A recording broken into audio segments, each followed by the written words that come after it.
अगर मैं आपसे कहूं कि दुनिया के कुछ सबसे अमीर लोग अपनी कंपनी का एक भी शेयर बेचे बिना हजारों करोड़ रुपए खर्च कर देते हैं, तो शायद आप कहेंगे इम्पॉसिबल। लेकिन सच ये है, वो प्राइवेट जेट खरीदते हैं, बड़ी बड़ी प्रॉपर्टीज लेते हैं और कई बार टैक्स भी तुरंत ट्रिगर नहीं होता है। तो सवाल ये है कि अगर शेयर्स बिके ही नहीं तो पैसा आया कहां से। इस वीडियो के एंड तक आप सिर्फ एक बिलियनर की स्ट्रेटेजी नहीं बल्कि वेल्थ और कैश के बीच सबसे बड़ा डिफरेंस समझ जाओगे। ये एक सिस्टम है जो दुनिया के सबसे अमीर लोग यूज करते हैं और सरप्राइजिंगली ये कोई इलीगल ट्रिक नहीं है। ये बैंक खुद ऑफर करते हैं। नॉर्मल आदमी के पास क्या होता है, सैलरी आई, पैसे अकाउंट में, एक्सपेंस, बस। अगर बड़ा खर्चा आ गया, कार, शादी, मेडिकल इमरजेंसी, तो लोन लेना पड़ता है क्योंकि हमारे एसेट्स बहुत कम होते हैं। लेकिन बिलियनर की प्रॉब्लम अलग होती है। उनके पास कैश कम होता है, एसेट्स बहुत ज्यादा होते हैं और उन एसेट्स में सबसे बड़ा हिस्सा होता है शेयर्स। मान लो आपने 20 साल पहले एक कंपनी स्टार्ट की। आज उस कंपनी की वैल्यू 10,000 करोड़ है। आपके पास 60% शेयर्स हैं, मतलब आप कागज पर 6,000 करोड़ के ऑनर हो, लेकिन बैंक अकाउंट में शायद सिर्फ 20 करोड़ हो। सुनने में अजीब लगता है, पर ये रियलिटी है क्योंकि वेल्थ और कैश सेम चीज नहीं होता। अब मान लो आपको 200 करोड़ चाहिए। ऑप्शंस कितने हैं? पहला, शेयर्स बेच दो, लेकिन दिक्कत देखो। सबसे पहले कैपिटल गेन टैक्स, दूसरा कंपनी में ऑनरशिप कम, तीसरा मार्केट को सिग्नल मिल सकता है, लोग सोचेंगे शेयर क्यों बेच रहा है, क्या कंपनी में प्रॉब्लम है। कभी कभी सिर्फ इसी वजह से शेयर प्राइस गिर सकता है।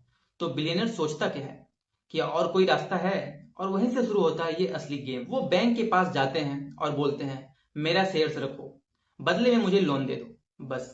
ये बिल्कुल वैसा ही है कि कोई घर गिरवी रख कर होम लोन लेता है। फर्क सिर्फ इतना है, यहाँ घर की जगह शेयर्स गिरवी रखे जा रहे हैं।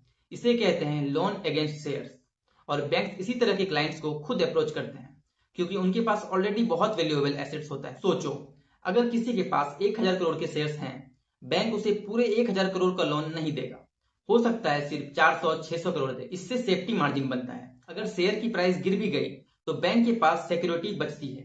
इसलिए बैंक जनरली एसेट्स की पूरी वैल्यू पर लोन नहीं देते। अब देखो, शेयर्स बिका नहीं, ऑनरशिप वही, फ्यूचर ग्रोथ वही और कैश भी मिल गया। मतलब एसेट्स भी बचे, लिक्विडिटी भी आ गई। यही रीजन है कि वेल्दी फाउंडर्स अपने शेयर्स बेचने के बजाय उनके अगेंस्ट बोरो करना प्रेफर करते हैं। लेकिन क्या लोन फ्री होता है? बिल्कुल नहीं। लोन है, इंटरेस्ट देना पड़ेगा और सबसे बड़ा रिस्क भी यही है। अगर शेयर की वैल्यू बहुत गिर गई, बैंक बोल सकता है या तो और सिक्योरिटी दो या लोन का कुछ हिस्सा वापस करो। इस सिचुएशन को कई बार मार्जिन कॉल कहते हैं। और अगर बोरोवर ये ना कर पाए तो बैंक गिरवी रखे शेयर्स बेच सकता है। इसलिए ये स्ट्रेटेजी पावरफुल है, लेकिन रिस्क फ्री बिल्कुल नहीं। तो क्या ये सिर्फ बिलियनर करते हैं? नहीं, इंडिया में भी लिस्टेड शेयर्स के अगेंस्ट लोन मिल सकता है। लेकिन डिफरेंस ये है, आम आदमी के पास 5 लाख या 10 लाख के शेयर्स होते हैं, बिलियनर के पास हजारों करोड़ के। स्केल बदल जाता है, प्रिंसिपल वही रहता है। तो क्या इससे टैक्स बच जाता है? यहाँ एक कंफ्यूजन बहुत बड़ा है कि लोन लेने पर जनरली इनकम टैक्स नहीं लगता। टैक्स तब आता है जब आप एसेट बेचते हो और कैपिटल गेन रियलाइज होता है।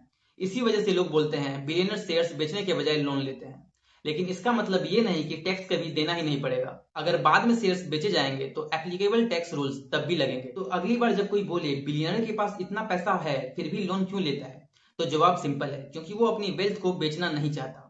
वो उस वेल्थ को कोलेटरल बनाकर कैश एक्सेस करता है। यही डिफरेंस है मिडिल क्लास और वेल्दी लोगों की फाइनेंशियल थिंकिंग में। मिडिल क्लास एसेट्स बेचकर पैसा निकालती है, कई वेल्दी लोग एसेट्स को संभाल कर रखते हैं और उनके अगेंस्ट बोरो करते हैं। और याद रखिए, लोन लेना किसी को अमीर नहीं बनाता। अमीर बनाता है वो एसेट जिसके अगेंस्ट बैंक खुद आपको लोन देने के लिए तैयार हो। कैश खर्च हो जाता है, लेकिन अच्छे एसेट्स फ्यूचर में पैसा कमा सकता है। शायद इसीलिए बिलियनर पहले एसेट्स बनाते हैं, बाद में उस एसेट्स को पावर यूज करते हैं।